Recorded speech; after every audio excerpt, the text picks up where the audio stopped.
Yo, everybody. Not rehearsed with this at all. So this is going to be just a kind of crashing into it start. But this Sunday afternoon, I was talking with my good buddy Seethe. Some may know him as Patrick. And said, you know what?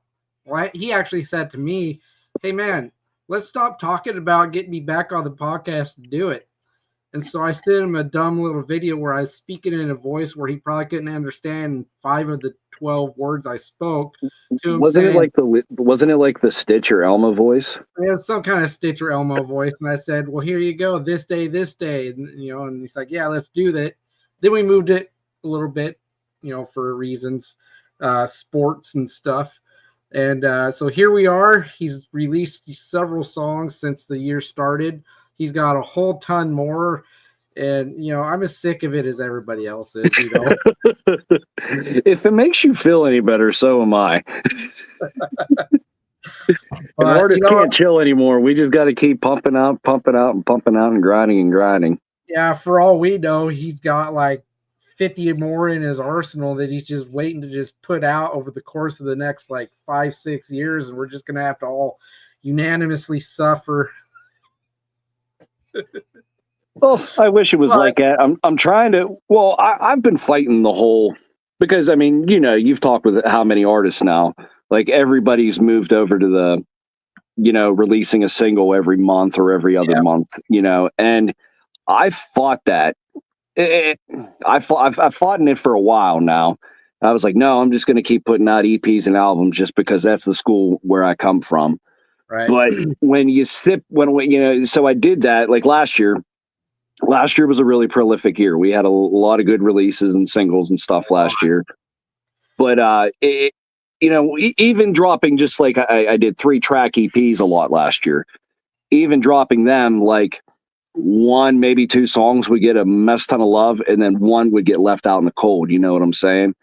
Yeah. And time is money, and resources are money. So it's kind of like, I'm going to kind of sit back and I'm going to try to change my ways a little bit. So I've been doing one a month pretty much. Yeah. I think February I did 2. Yeah, February I dropped IDT in depths. Yep.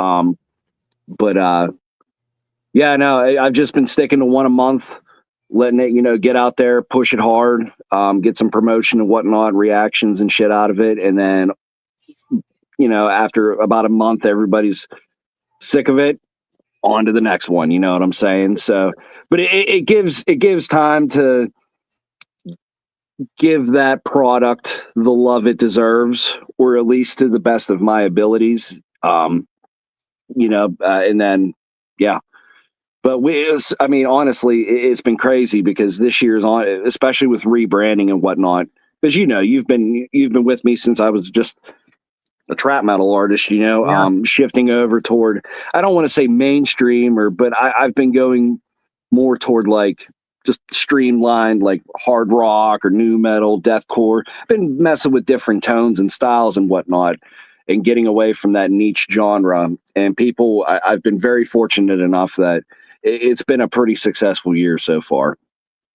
So, well, that being said, what you're doing now, I would say, isn't too far removed from what others might know you did with 9-Stitch Method anyhow. Yeah.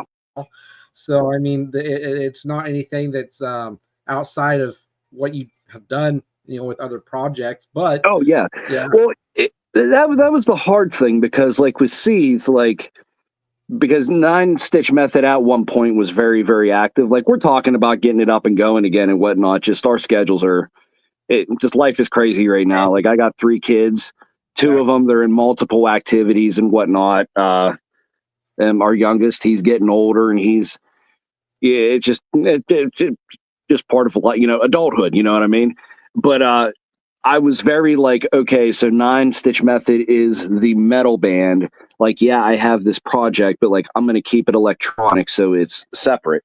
And as time went on, like 9SM not being busy anymore, like, or us, being kind of slow, didn't necessarily have anything to do with it. But, and as fortunate as I was to gain a small following in the trap metal genre, it just kind of got to the point, like in 4-5 years, I put out like 60 trap metal tracks. It's a very niche genre, however you say it. And just, I'll be real with you, I wasn't really down for a lot of that.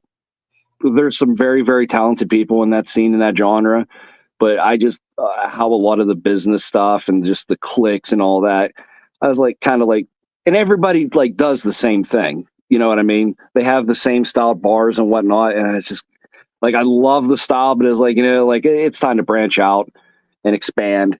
And that's the beauty about being a solo artist too. Like I can literally do anything. I could drop a deathcore track today. I can do a country song tomorrow if I want to. It doesn't matter. At the end of the day, I'm the one who makes the calls and decisions on which way Seethe is going to go.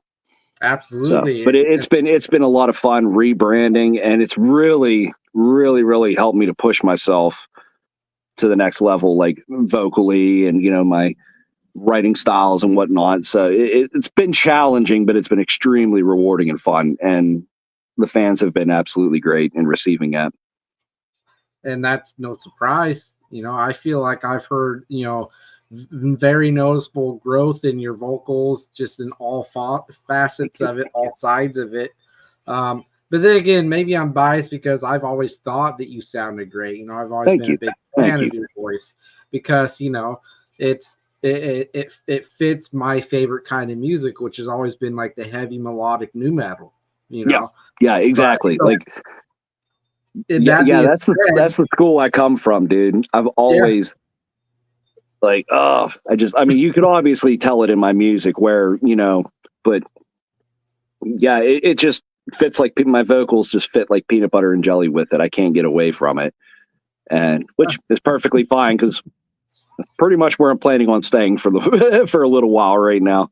And I, for one, honestly, I loved a lot of the trap metal stuff you did, but I also really loved it when spots of those songs, like sections of them, would do like a random shift into more of like a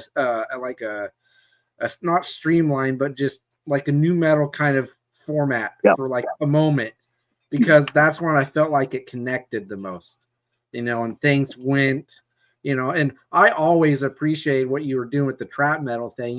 It's niche, yes. And I agree with, there's a lot of the people in that genre that were kind of doing very similar sounding things. So I think you were trying to say that it was hard to differentiate yours from it. I don't know if I'm correct on that. So I think it was a good choice to make that move into doing what you're doing now. Yeah. Personally. Yeah. So a lot of people were kind of, which is weird because they're like, I had like, even when it came down to promoting, because like for example, let me see, what year was it? I think it would have been 2022.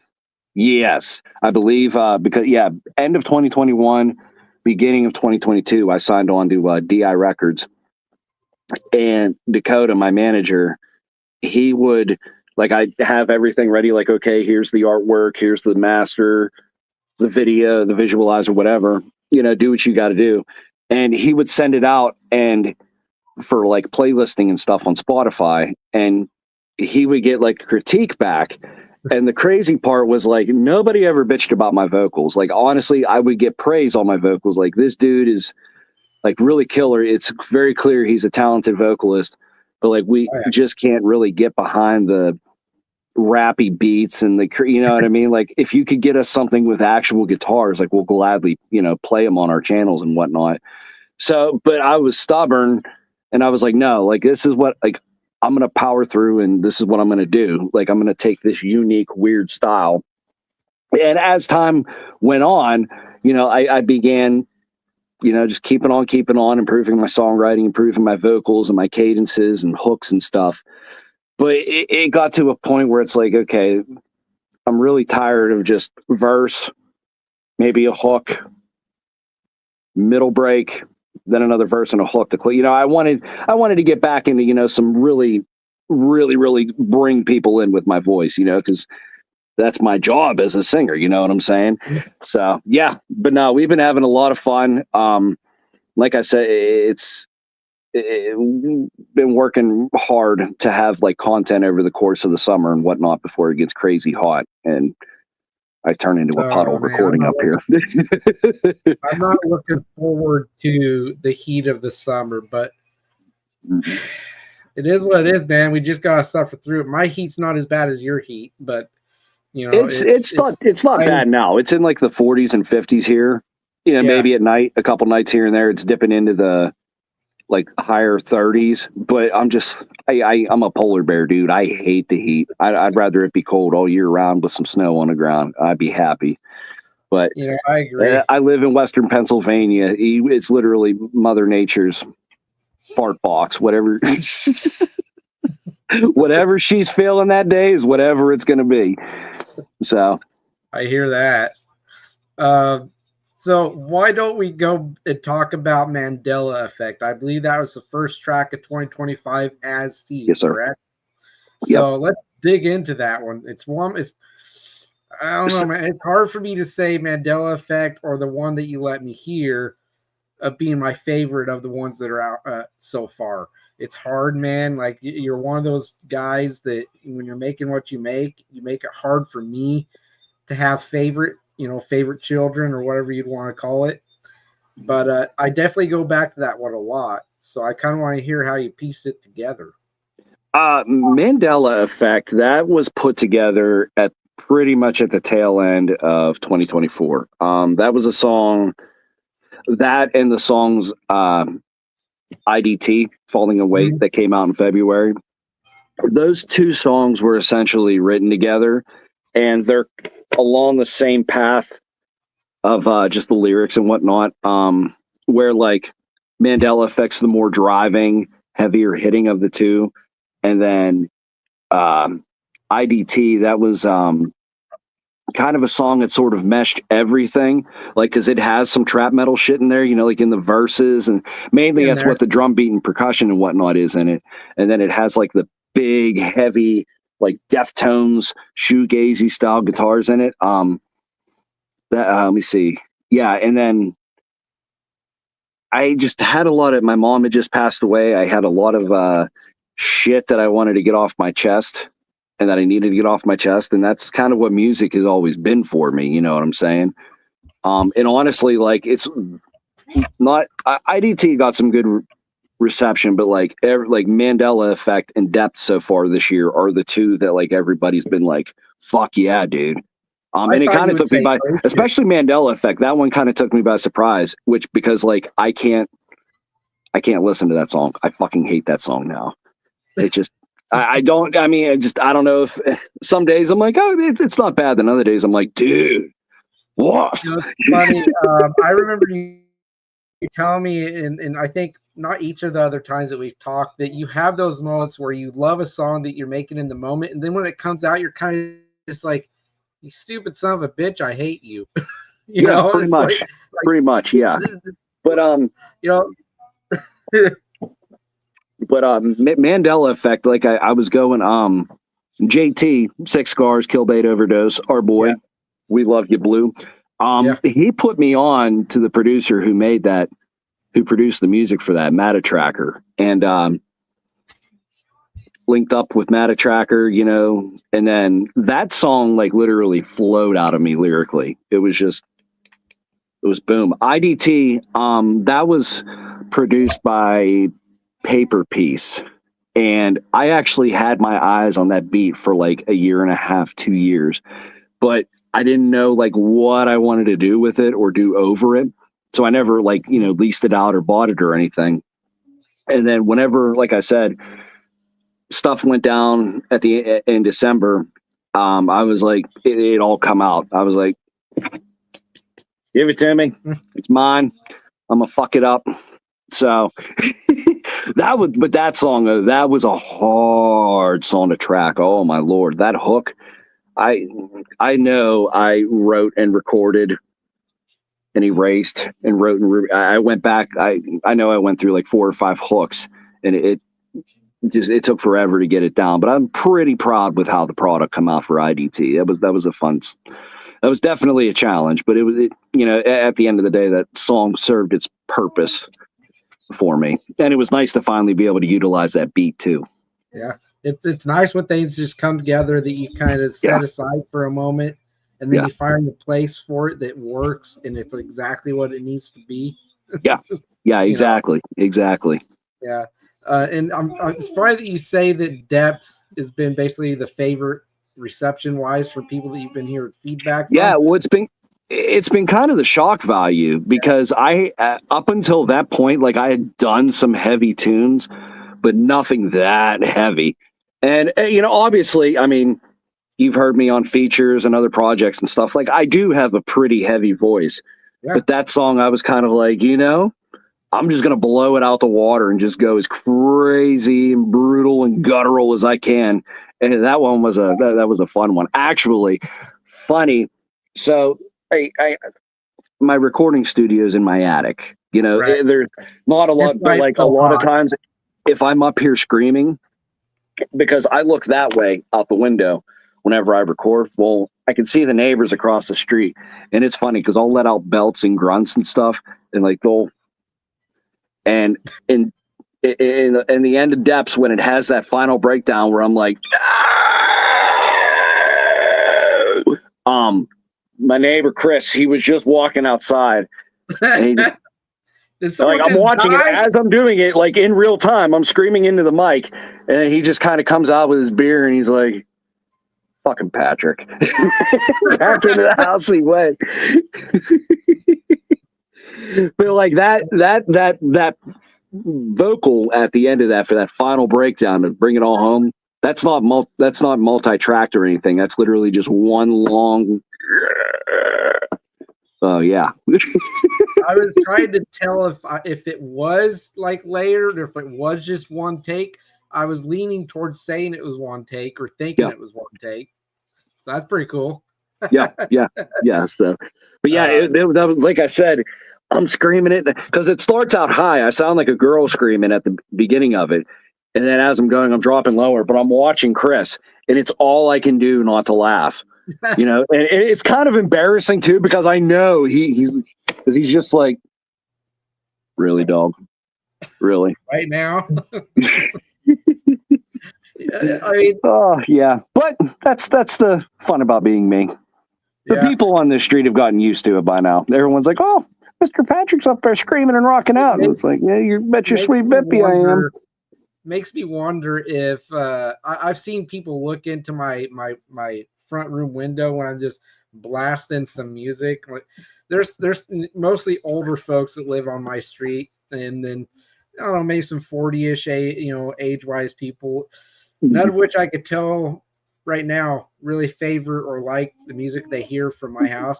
There's one particular time that I had something on that was pretty heavy, not exactly nice sounding, not pretty.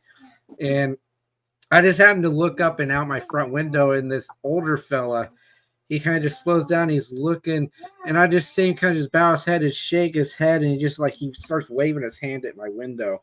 And I just thought to myself, I wonder what his thoughts were in his head of, man, the music these days, just what is it even, And but I secretly love it, I don't know if you saw that post I made about. Yes, I did. I think it was last night. It was last night or the day before you posted it. Yeah. Something like that. How that I turned up what I was listening to, and the person that was parked next to me turned off what they had on, and then went inside real quickly. And it might be a little bit of a dickish thing that I do, but man, when I hear that, just candy, mass produced top 40 stuff that's just got no depth to the production, or it's just exactly where it goes, there's no creativity to it, I can't help to be that guy that just turns up what I listen to, because there just is more to what I have on. I was talking about that with the Struggling Artist podcast on Friday. I kind of said the same thing. Like, I use Saliva because I've been on a Saliva kick lately. They redid one of their singles from the album Every 6 Seconds, After Me. And obviously, you know, back in the day, Josie Scott was the main singer of Saliva, and now they've had Bobby Amaru forever now. And Bobby's a fantastic vocalist. And in the re-recorded version, his voice sounds amazing, but like the guitar tones and stuff, they're just so like digital and fake and compressed versus like the from the original mix. It's like quit sucking the life out of everything. And that's the other thing, like all the metalcore bands and the gent bands, like they all have the same guitar tones. The drums, a lot of drummers don't even play drums in the studio anymore. No, they just program them. Yeah. I mean, to each their own. It's whatever gets the job done. But it's just like it's just such a copy paste farm. You know what I mean? And it goes to show you that I'm showing my age, because I know you're a couple years older than me, but I'll be turning 35 this year. I don't look like it. No, you don't. You look younger than me. Fuck you, motherfucker. Take your hat off. Take your hat off. Take your hat off. Yeah. Right here. Right here. I'm just playing. I'm actually jealous of you, brother. Good for you on having that. Respect your elders. Like, honestly, I quit listening to new music. Like really, really like listening to new music, like probably from like 2010 to 2015. I kind of, trailed off. And then I started doing, and then I was listening to the 90s and the early 2000s all the time, That's kind of where I'm at today. Like I give the bands and musicians that are out today, like, all the credit in the world, because they're absolutely talented and shit. But it's just, I don't know, not to sound old, it all sounds the same to me. Yeah. I wanted to really get into that with you too, because why don't people, unless they think like you or I do, understand what I mean or you mean and this might sound elitist. I have a friend named Justin that keeps calling me an elitist when I say stuff like this, and it's tries I'm damned, to get him to understand that it's not that I'm saying that the music that, because he listens to a lot of the top 40 stuff. He says I can't help but like it, so I'm going to listen to it. And what I try to explain to him is like, so here's the thing. I'm not saying that these people that are making that music don't have any talent, that they can't sing, because a lot of them can sing, there's talent there, but it's the format, how they're putting the songs together that I pick apart. Okay. There's just, compared to, and this is probably a generational thing or a decade kind of thing, the 80s, the 90s, 2000s, 2010s thing, where you just notice that sharp drop in songwriting, like the quality of it. Well, there's not any quality songwriting anymore. It's hardly existent. It goes back to trends. Like I say, roughly every 5 years, there's a shift. And the industry pushes that. That's what's catching the ear. I call it octane core. From Sirius XM or whatever, wherever that station's at. Like, it's all good shit, but like that's where the money's at. You know what I mean? So everybody's jumping on that wagon. But like I said, it all goes back. Like, I can sit there and I can listen to it and enjoy it. But like, the thing that I love most about music is, like, especially in the 90s, dude. The 90s, oh my God. But you take records like, for example, that blew up. We'll take "Burn My Eyes" by Machine Head. Hell, Alice in Chains, "Dirt." What's another good heavy record? Pantera. There's some Soundgarden from the 90s. It was good. But like you take all of them. If you listen to all of them, the production value was very. It wasn't just like, oh, this needs to be industry standard. Like, it was unique to the project. Yeah. Oh, hell, look at "Dirt" by Alice in Chains versus the self-titled album. Like, where "Dirt," while it was a disgustingly heavy and atrocious album, the self-titled album, like, it was just murky. The guitar tone sounded flat, but it was just big and ugly. And Lane Staley's voice, like, they did his voice was obviously, because of his addiction, and all that. He was losing teeth. His singing was different, and he was doing these crazy different techniques, and it just, there was a lot more individuality in the recording process, not the Pro Tools. Yeah.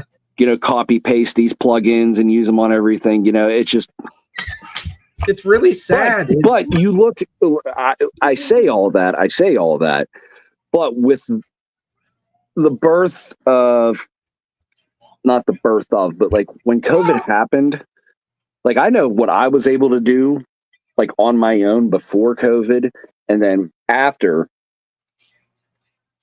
as an artist, so, you know, like doing stuff from home and whatnot, like all the technology, like you don't have to go to a multi-billion-dollar studio anymore. You can do it from home. As long as you have the right tools and the know-how, or know somebody that knows how, and you're willing to, you know, put out a little bit of money, you can have an industry sounding record nowadays. And that's why it's better for artists to go independent. They have the rights and everything in their own hands, and they can decide where that goes, for better or worse. And you know what I hate? I hate that the big industry names, you know, that basically dictate the course of things when they look at the trends of what people are liking, that they're listening to, what artists are getting all the attention. So I think what I'm wanting to say here is I'm circling it back to the songwriting quality. So my favorite era of music, I think, would be between the early to mid 90s to between 2000 to about maybe 2006, you know, are my favorite times of music. You know, there was a lot of crap in that time period too. The crap exists in every time, you know.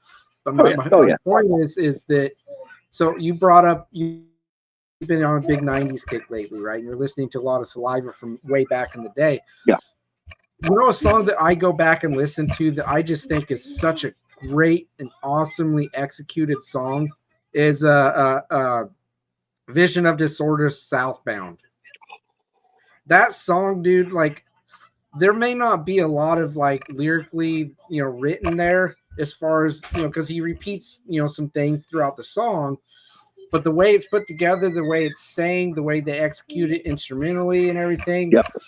I go back to that song so much, and I just kind of try and pick it apart with the understanding I have with song structuring. And I'm like, why, at what point was it exactly where that shift happened, where these big labels and big industry people in the industry said, look, hey, let's stop paying attention to really great songwriting, really great performances from, you know, the musicians in the studio, everything being organic and raw, and let's just make everything sound super polished and lifeless, because people don't really pay attention to rawness, grittiness. You know, they want pretty, they want, you know, and people don't know how to pick out like mistakes in a recording. Yeah. I could hear it in the older music. It's hardly existent anymore. No, everything's on the grid, dude. They did, well, shit. I'm sure you've seen it, like on YouTube or whatnot at this point, but they took Van Halen's Running with the Devil, and they just took the drums, and what they did was they compared the sound, because whenever they recorded it, I think he was playing to a click, but like they more or less let him go off a feel. But so you have the original recording, and then they went back and they fixed everything and got everything to align perfectly with the grid. And it took the swing out of it. And like it doesn't sound like, when you're looking at it, it doesn't seem like it would do a lot, but like it changes the song entirely. Mm-hmm. And yeah, it takes all the little flaws and even what's another band I've been listening to a lot? Under Oath. Under Oath's another band. Okay, so I'm not knocking Under Oath in any way, shape, or form, because I love them. But did you ever listen to like their first two records? Active Depression and Cries of the Past? I discovered them on SoundCloud when SoundCloud was basically kind of new, and I think let me pull up the album really quick, because I want to make sure I say it's the album that's like all those like lights that are blurred out and stuff. It's their first major label as far as I know. The Changing of Times. That's what you're thinking of. Okay, yeah. No, that's a really good example right there. Right. Okay, so like that was their first major label debut. Right. Okay, and they had 2 5-track EPs. Before that, Right. it was a different style. They were like black metal almost. The songs were like 6 and 7 minutes long. Really, really raw. The recordings are good quality, but like it's really, really raw. But like those 2 records, like even though I love everything Under Oath has done, but like there's just something that just grips you, and it just takes a bite out of you, and it's like, holy fuck, dude. Like it's a hard listen, you know what I mean? Like you have to have patience with it. It's one of them things where the reward is in the journey of it. You know what I mean? It's not always pretty. It's not perfect. There's fuck ups here and there. You know, maybe somebody played the one part a little sloppy. Maybe a drum fill was off, or a transition, or maybe while Dallas was screaming, like his voice breaks and whatnot. But it's just like, dude, what the hell? And speaking of Under Oath, right? So since they've kind of been active again, because they went away for just a little bit of time, and you know, they said that they were done. As far as I know, I think they did like a farewell thing. I'm probably remembering wrong, but I thought they were done, right? Yeah, they were done for about 7 years. Yeah, they came back, and they basically had kind of started to say, in a way, we're ditching the whole Christian thing. You know, we're going to be, you know, that's not where our hearts are anymore. We're going to just write what we want to write. Well, like what got me about that, which I respect that. It is what it is. You know, a lot of people were probably upset about that. A lot of people were probably like, oh yes, hail Satan, you know. But the thing that got me most about it is like they started coming into interviews and cussing and stuff. And it was like, it was like, you know, and like they're adults, like, you know, they cuss and whatnot. But hearing them do it and talk about it, it was kind of like, you know, your little teenage brother, you know, cussing for the first time. You know what I'm saying? It's like, oh, you're so look at little Billy there dropping the F-bomb. He's a cute little rascal. But where I was going with that, it goes back to how their albums used to sound, how they were recorded and everything. So I think the 3 albums they've done since they've been back, right? Mm-hmm. Some of it's pretty heavy. There's moments that I really like, but man, there's just something missing. You know, it's just like I feel like I'm listening to a band that kind of bought into that whole new wave recording music where to put it in a way, and I'm going to bring up the drum thing that you mentioned earlier, or if I had to say it, and even on the new Architects album, I feel like the drumming, they're hitting pillows, right? There's just no oomph. There's no like the cadence or whatever you want to call it. Yeah, like it's digitally like you can't feel that hit. Drums, you know what I mean? Like drums. Yeah. Anymore. Yeah. No. I get it 100%. But anyway. You know what's something? Did you listen to Suicide Silence back in the day when they first come out? It was probably when they first came out. That was probably the time where I still wasn't really big on screamy vocals, so probably not. I love the snare drum on the Cleansing album because that album, it was like I believe it was pretty much all recorded live, but just that snare. Oh my god! I'd have to go and listen to tell you the truth. Yeah. But, I don't know how big you are, but some of those older Lamb of God records, even like those are some really great sounding records. How they were recorded, like it pisses me off the fact that there's so many bands that I love that are starting to do the whole not recording the songs live, like not they're the way they track it, right? They're still great songwriters, but man, I could go down this rabbit hole forever, you know, because I'm just so disappointed with how music sounds these days. Just the life is gone. Just you know, we're beating that horse till it's bloody. We are, but we're at that age where we do that. My friend Dustin would be if he tuned into this or if he watches it, probably going to say something. Will screaming on his lawn at the kids. Yep. Again, you know, it's like yes, and I'm going to happily do it because it's just how I feel. But let's steer back to Seethe and talk about. So we touched on Mandela, we touched on IDT, we touched on Depths. We haven't talked about Ocean yet, and there's still another yet that isn't out yet that we're also going to talk about. So let's hit on Ocean now. Oceans. Okay, so that's dude, that song, that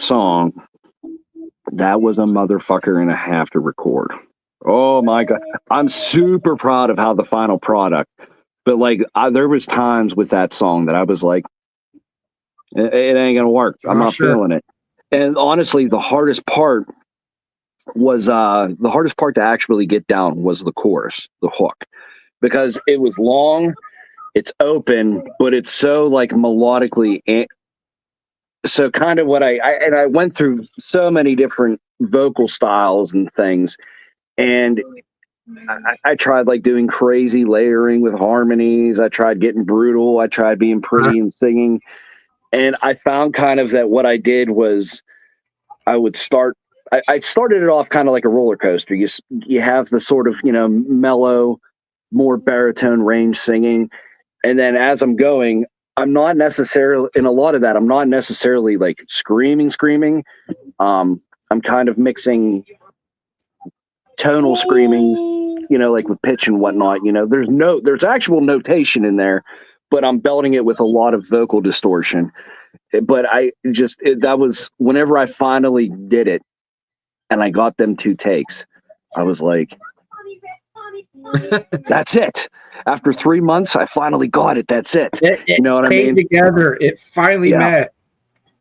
Yeah, finally. And then, by the way, and that was that song lyrically too. That was I wasn't trying to necessarily get political or anything. It was more of just the social. I was just kind of more or less like a bird's eye view of the reality of the world that we're all living in today. And that's what I picked up on. Yeah. It was honestly, it was one of the first songs in a while where it wasn't like introspective and like me bitching and whining about something. It was just kind of like looking around and being like, y'all, it don't matter which way this is going to go. We're fucked.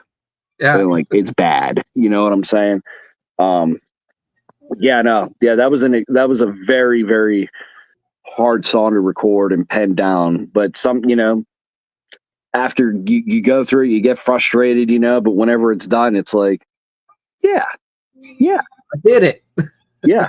And what sucks about that is like, I attribute to getting masters back like it's Christmas, you know what I mean? Mm-hmm. Like you work on this song and you're pushing it and pushing it and pushing it and sinking all this time into it to, get it.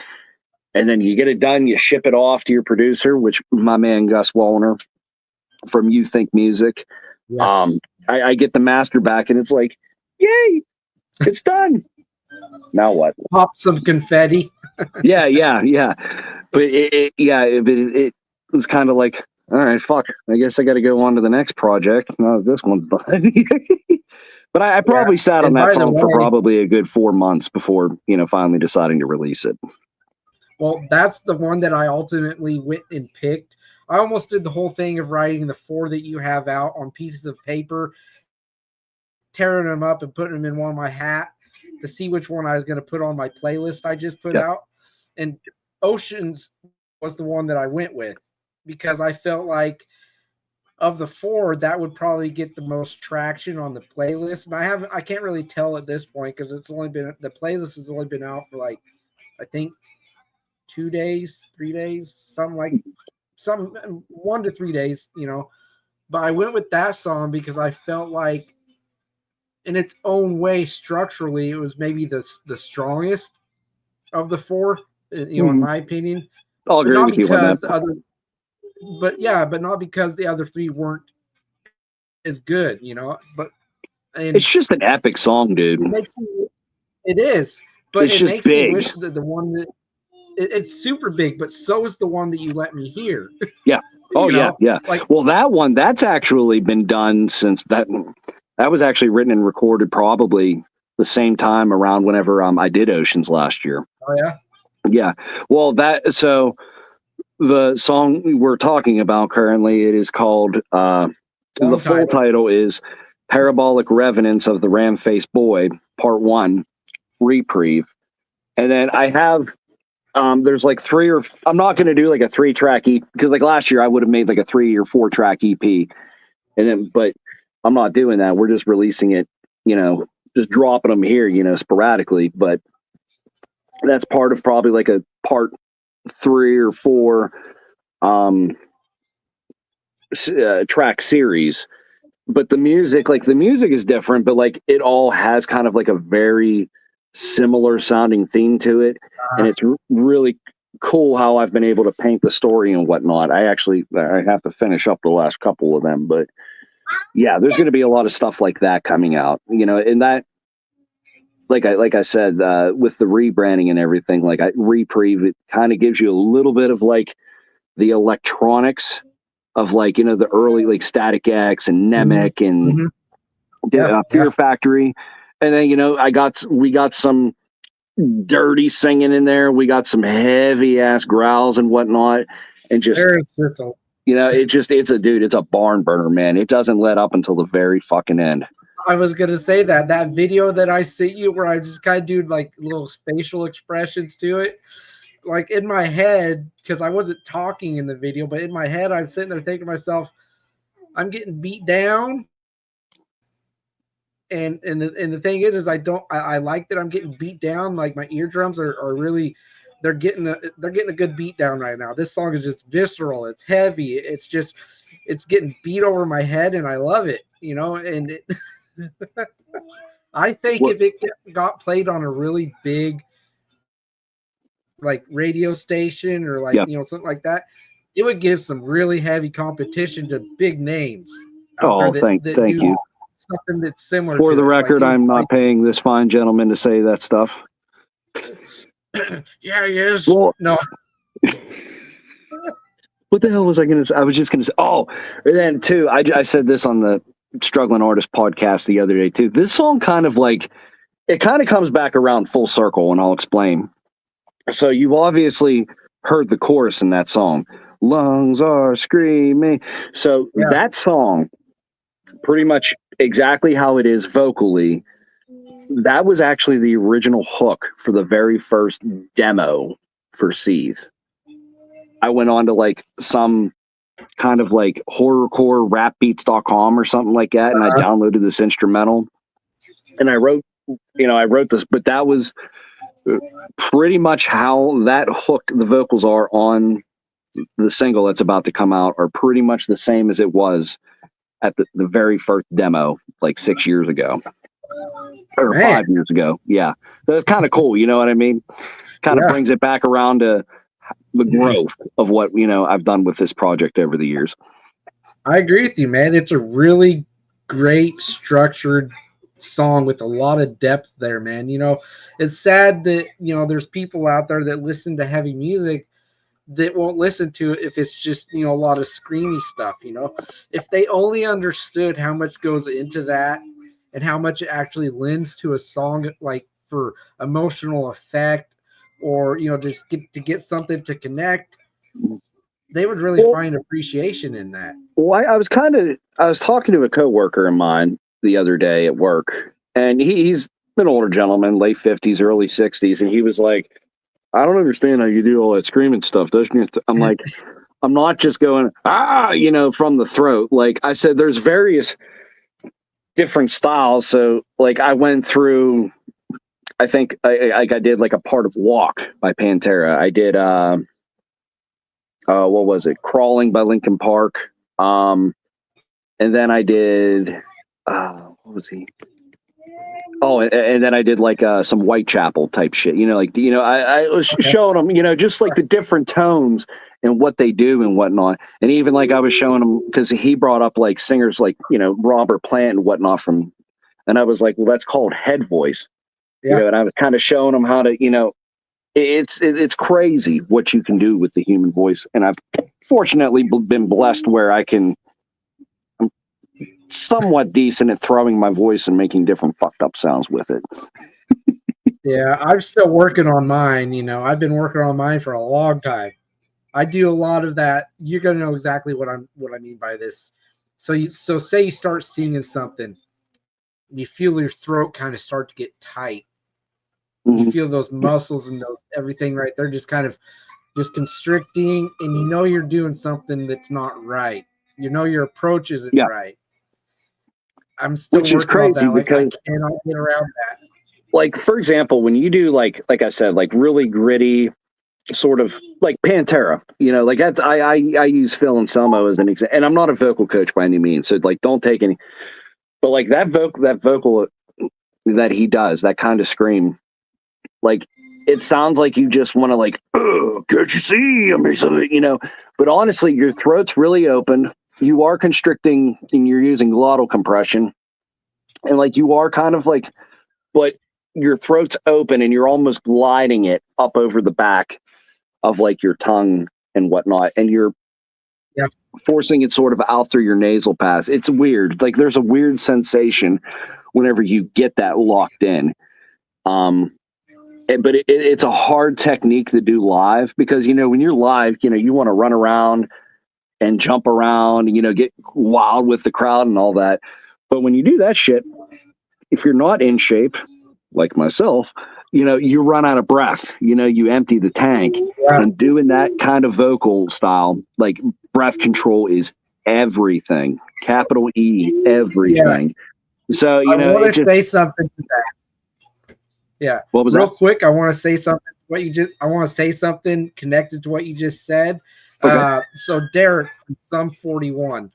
Yeah. There's this video that you can find on his personal page. I think it's on Instagram where he's singing an older song of theirs, and he's like doing these bouncing, you know, he's jumping and he's doing like this running, and he's singing the song. It's all really smooth. You don't hear his voice shaking when he's bouncing and running and stuff. And you're going through the comments, and people are saying, "What's the point? Why is he moving around like that? Why is he singing and moving around? Like, just stand still so we could, you know, look at you." And it's like I'm sitting in my head. I'm like, I know exactly what he's doing. That's he's making sure he's got that control in his voice down because he's going to be moving around when he's singing live. It's hard to do that, and it was impressive how his voice stayed so smooth, and there was zero shakiness in his vocals when he was doing that. So, to what you're saying, yeah. Yeah, dude. Well, like for example, I was watching this was years ago. This was like a couple years after Green Day dropped American Idiot. They were talking about like on stage and whatnot, and like whether you like Green Day or hate them, they put on an amazing show, and they know their craft. They're good at it. And like Billy Armstrong, like he's like, yeah, dude. He's like, if we have like a 25-minute set on a festival, like he's like, I work out, I eat right, you know, I focus on this, and this for cardio. He's like, I'm running around. Like if it's a 25-minute set, like I'm not even, you know, sweating yet by the end of it, you know. It's just, you know, it's like anything. You got to stay in shape. Yeah. You know, the more cardio and stuff you do, the better you're going to be, especially like when the adrenaline and whatnot kicks, you know, being able to control that. And because like I could practice up here in the attic. I mean, I got video proof. I can hit all my songs note for note right on the button. But then you see me live whenever I get the adrenaline pumping and I'm moving around and jumping around and da-da-da. Like my voice just falls to fucking shit. Yeah. I have my good shows and my bad shows. I haven't played in, it's probably been close to a year since I've played out last. But yeah, there's a lot to it. It's not simple. Not simple even a little bit. So, man, that title's so long for the song that you showed me. I was going to bring the song up again. I'm just going to say Ram Face Boy. Just call it Reprieve. You can just call it Reprieve. Okay. Because that's what I'll have it as on, you know, like on all the platforms and whatnot. So it's, okay. You know, well, yeah. I'm excited for people to hear this one because I honestly think it's going to be the biggest one of the 5 because that's going to be number 5 when it comes out. Oh, I think it's going to be big with people. You know, I like when I was listening to it, I was really thinking in my head that I touched on this, I think before we went live, or maybe it was when we were live, that sometimes it's annoying how I say something's a favorite and then I hear the next one and I just get puzzled how it can be one-upped almost so easily to the one before it. And I don't think that when you're making these songs that it's in your head that like, okay, man, gonna level up again. You're just going in there and you're knocking it out. Am I right? Yeah. Well, no, like there's certain times when, because at first I was a guitar player first, and a lot of times I feel like I'm patting myself on the back and whipping my wiener out and waving it, and that's not what I'm doing here.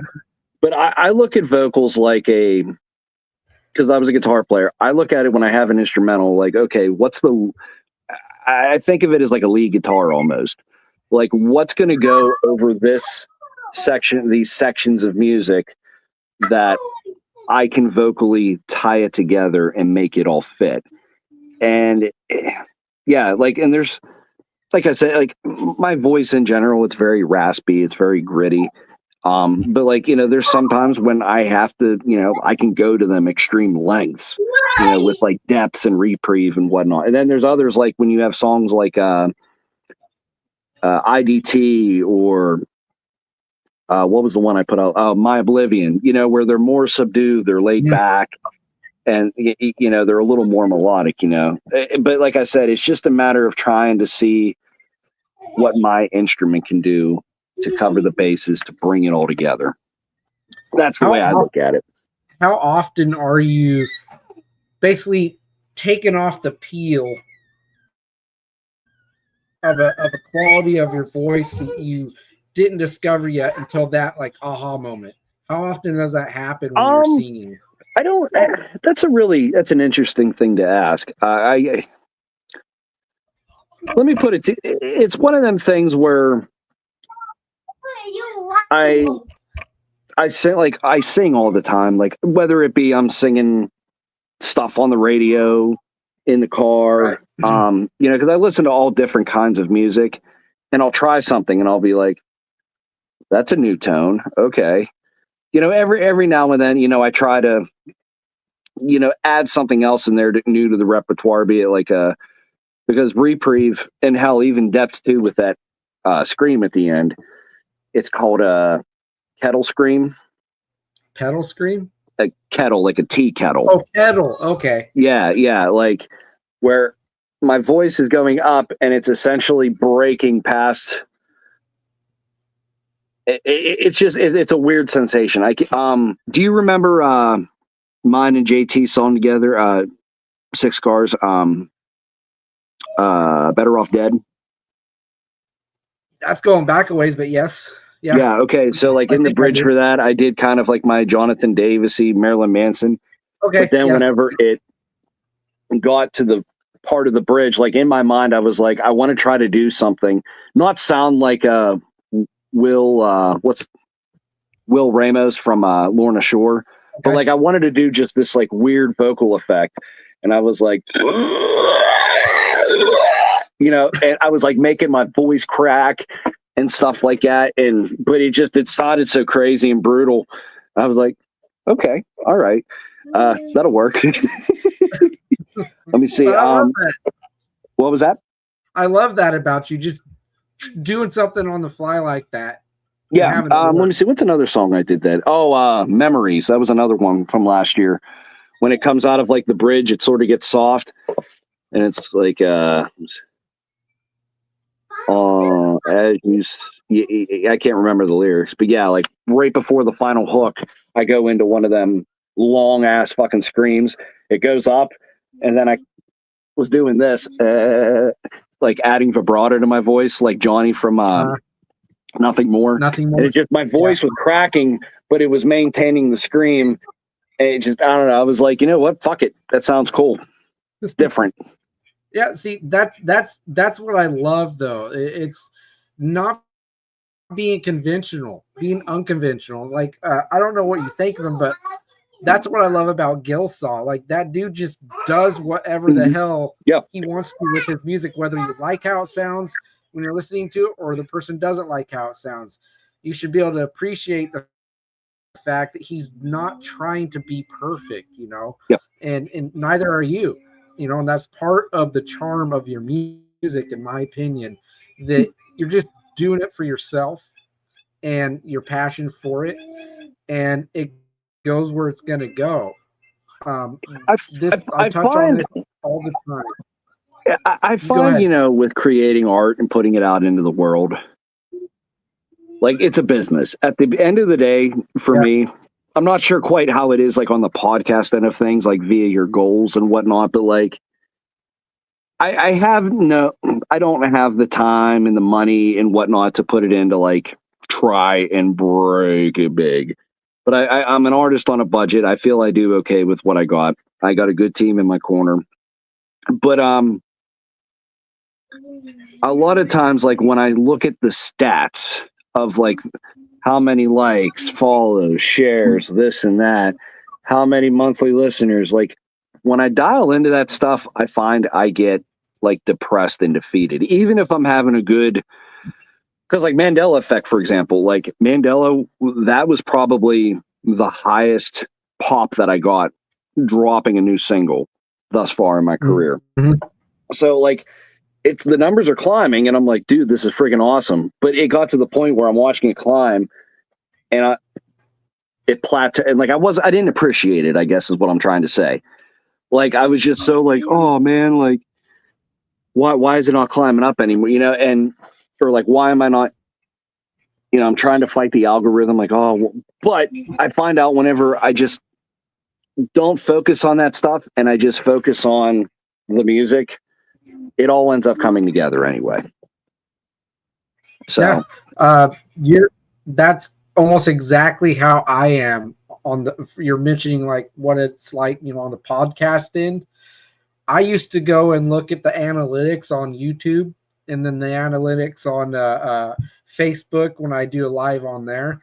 So I think if I could recall the absolute biggest number-wise interview that I have done, I want to say is probably still Crash Karma.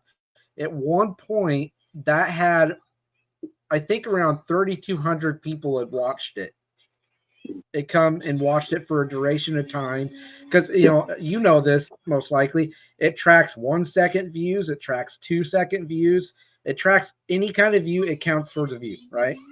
And I used to go right after a stream would end. I would go and check how many hits it had almost right after. Yep. Or I do that on YouTube. Well, I don't really look at that anymore, right? But I randomly went on to Instagram yesterday, and the one I just did was 7.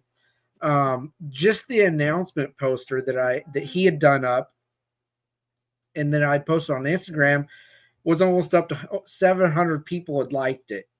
Yep. And I'm only bringing that up because, when you were watching or trying to listen to it, when I was talking to him, he's pretty obscure, right? He's not like this huge artist or anything, but it had 700 hits almost just with the picture alone. He has like a cult like following. He does have he's got a decent sized fan base.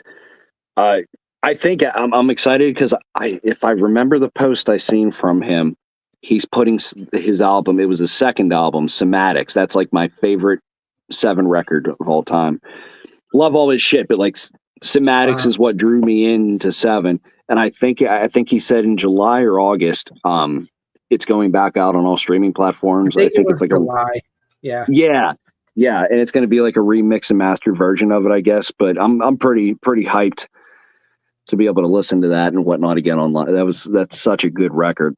I love it too. My intro, since we're talking about 7, I started on I think right around Skyline Divided was coming out was when I started listening to him, and then I went back and everything else before that album, and then current. The first song I ever heard from him was Digital Summer, and it was actually my brother that found it. Do you remember the band Digital Summer from back in like the 2005 to 2010?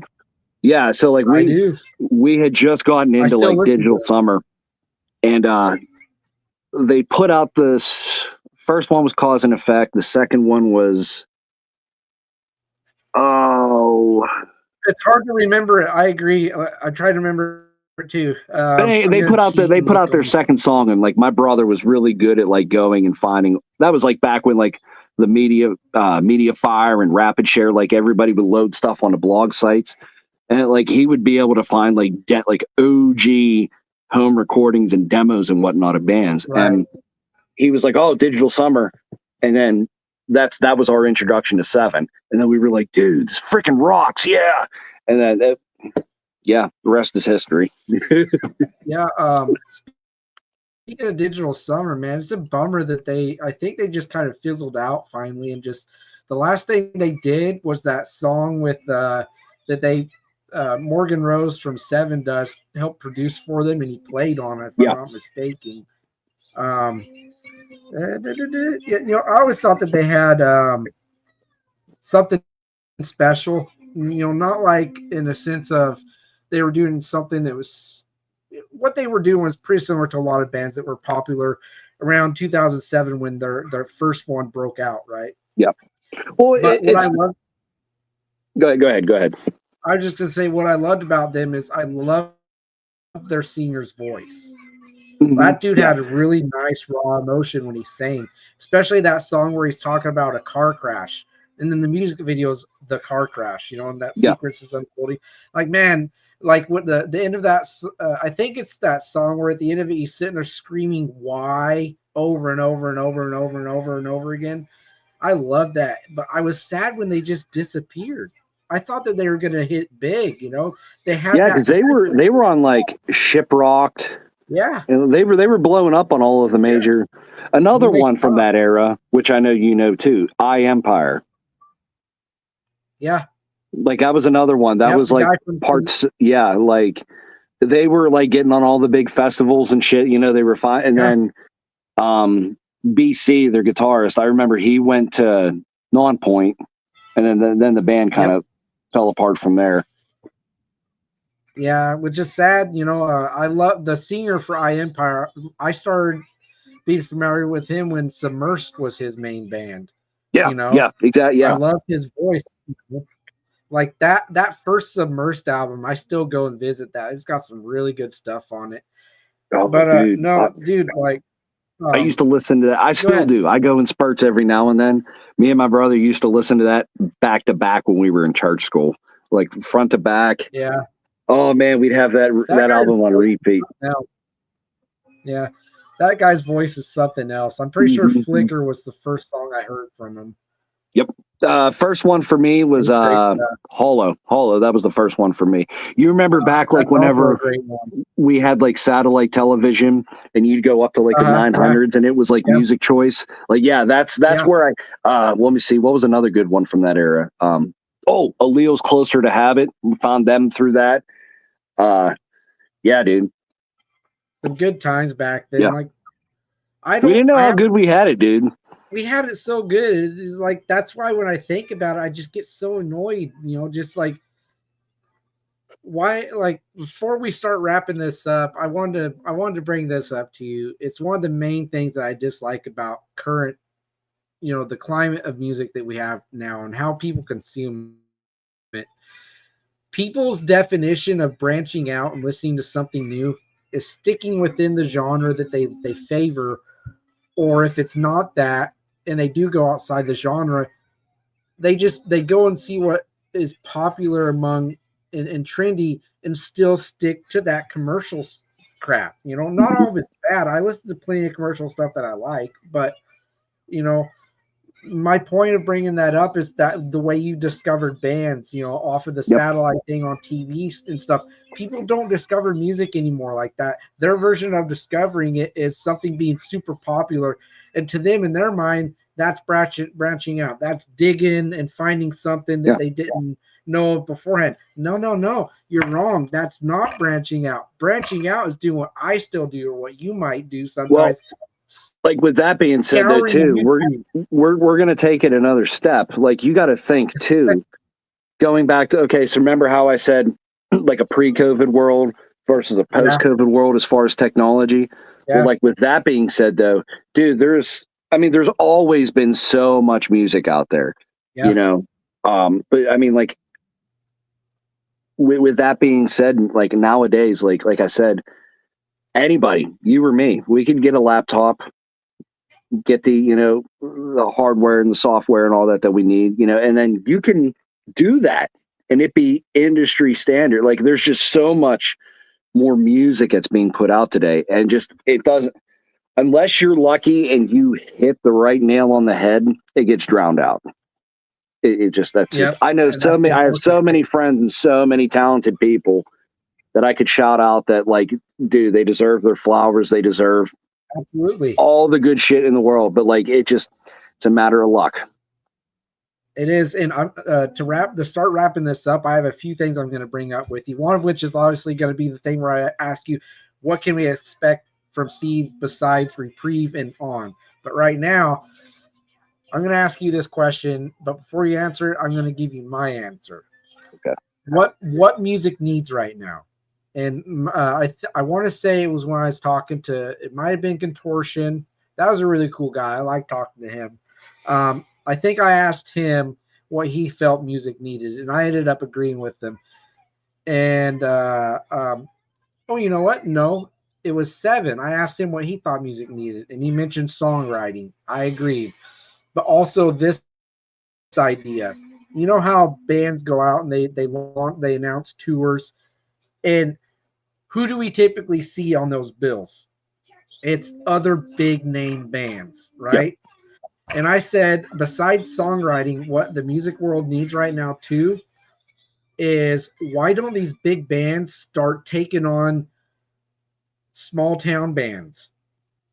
You know, bringing back. Some of them do. Some of them do. You know, and it all depends too, because, like, for example, you know who King 810 is? Yeah. 810, like, they're a band that they've taken out. I know, let me see here. They took out another Pittsburgh band a couple years ago when I opened up for them. I believe it was Rain of Z. Okay. They took them out on the road and whatnot, but they had a bunch of different, like, they were the only big act on the bill. Let me put it to you that way. You know, the rest were either all regional or local, but like they had their tour package, like, where it was smaller. Now, whether those guys, the artists, bought onto it or like they willingly, you know, like they were like, all right, like, we'll bring you out. We want to bring you out on the road. You know, there is some of that. But that's the thing too, dude. Like,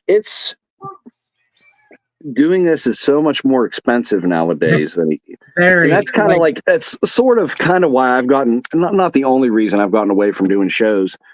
My health has a lot to do with that, but like, I'm not about to go just play some local show anymore. Like, I might do it, you know what I mean? But if I'm going to play a show, I'm going to make sure that I try to at least break even and make my gas money back. Yeah. And I've been fortunate enough that, like, toward the end of, you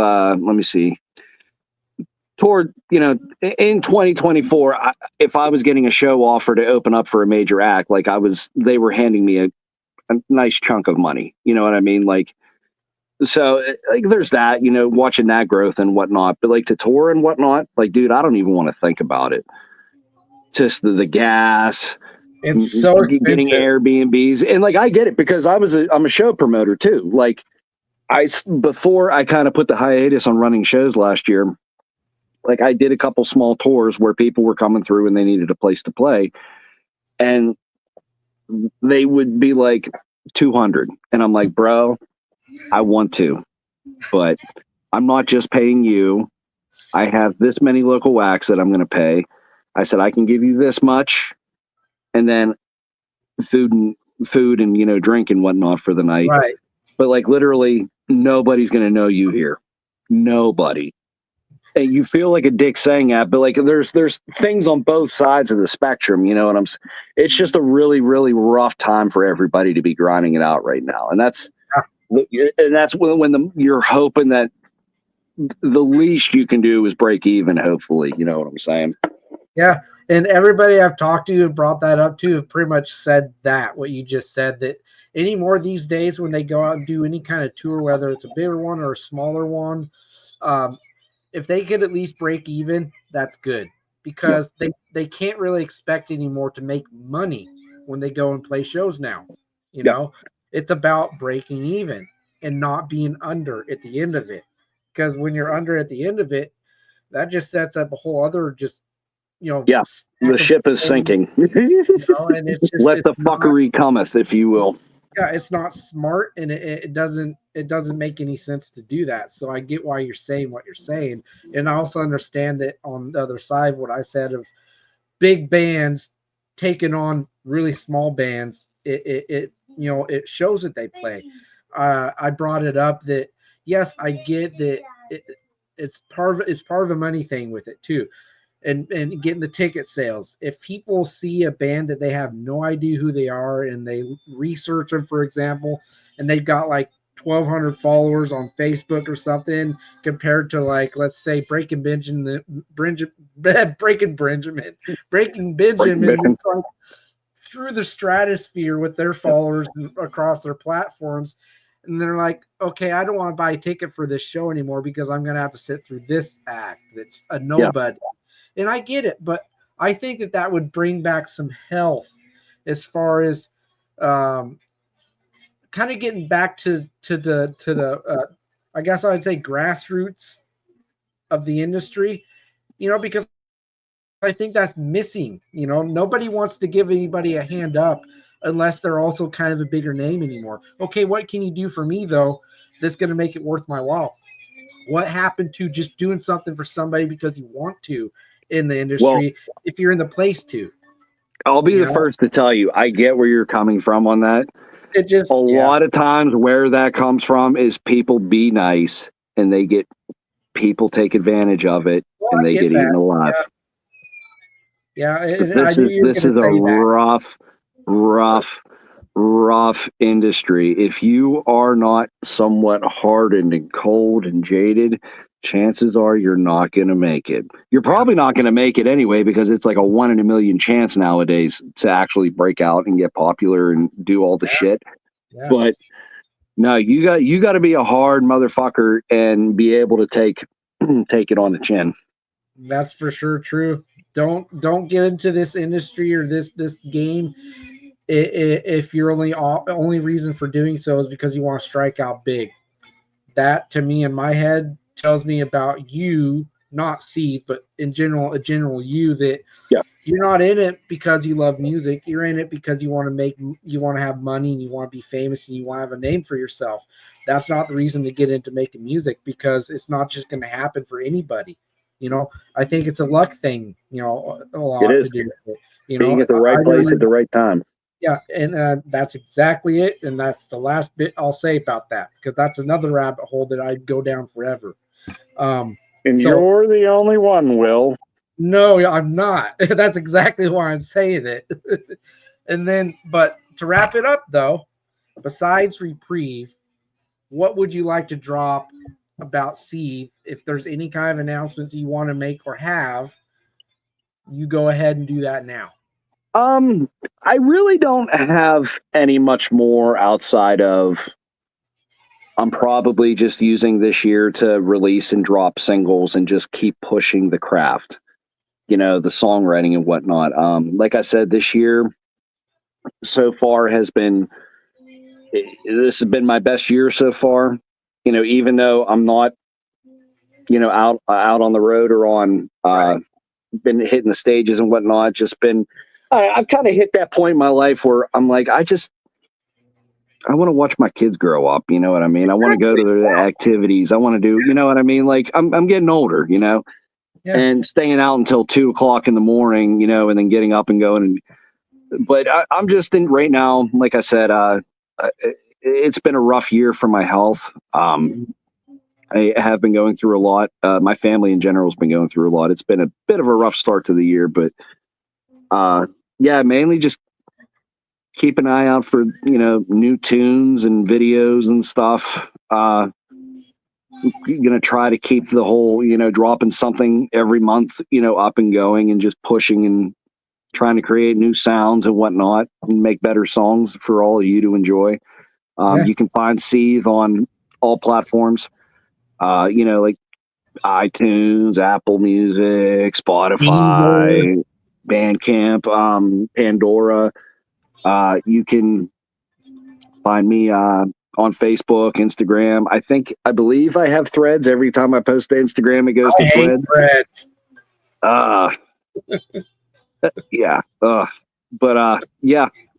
YouTube. yeah, that's pretty much it. Yeah, outside of just keeping the train going and writing new tunes and releasing shit, that's pretty much where I'm at right now.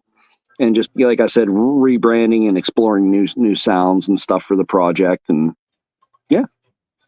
Well, I'm all here for it. You know that. Thank I'm you, always sir. in the Seethe corner. Hopefully people don't take my joking on out in the open that I do with you like, oh God, another Seethe track. God, why do we gotta suffer? I hope people don't read that and think I'm actually You and serious. Mike Thrash. Mike Thrash always fuck with me about it. You're not the first part. You guys aren't the first people to do it. Craig. They're like, dude, like, Yeah. come on. If anybody has seen any of that and they go, oh, why does he hate Seethe now? I don't. It's a joke. It's a thing, So Let me see. What's I got a couple features I'm going to be on coming up here. I don't want to say too much because nothing's been announced. Go check out Skies of Terra's Dreamcatcher album. That came out at the beginning of this year. I was fortunate enough to be featured on that. That's it. Whether people know it or will accept it, that is honestly probably will be one of the best albums to come out of Pittsburgh in the year 2025. That is a solid record of nu metal, post-hardcore, and all. There's a lot of cool stuff in that album. Those guys, they did amazing with it. It was cool because I've been friends with them forever, and I've gotten to watch them go through it, which it was hell for them. I'm not even going to front. It was hell, but the end product come out amazing. With that, like I said, I seen Cletus grow as a producer and, behind the board and all that. There's plans on me and my producer, Gus Wallner of You Think Music. Him and I are going to be working on some tunes later on in the year. Working with a couple different producers on other projects and stuff. Like I said, it's just, you never know. You never know. You never know. There's always something brewing over here. We might get a random cover of like Toxic from Britney Spears from this guy. Yeah, something like that. Yeah. But anyhow, man, people that know that we're good buds and that we talk all the time, they know how I feel about you. They know I love you. They know I love your music. And I love talking with you, catching up. It's nice when I let there be a length of time between that's longer than like a month or two, because there's a lot more there that we could go through, Yeah. So, absolutely. I get a little bit like I have to get the next one right as it ends, and I have to get on it, right? Like, no, let it marinate, and let it come up when it comes up. And so whether it's 3 months from now, 6 months from now, another year from now, Seethe will return unless something changes with your life and you got to put that up for a little bit. But Seethe will return. But until then, please look out for the new song that's coming out soon. It's going to melt your face, probably break your windows in your home, flatten your tires in your car or whatever, It's great heavy. Song. It's heavy. It's a good one. It's a barn burner. It is heavy as hell. Like I told him on Facebook Messenger, well, I have gasoline out in my garage. That's perfect. So, yeah. Man, it's been great getting you back on here, catching up, shooting the shit, just talking shop. It's always a good time on the Liars Pacifist podcast, if I do say so myself. Appreciate that. But until next time, everybody, please go check out the most recent song, Oceans. It's also a banger. And, follow him on his socials and all that usual stuff. Until next time, Liars Pacifist signing off. We'll be back. Yes, sir. Yes, sir.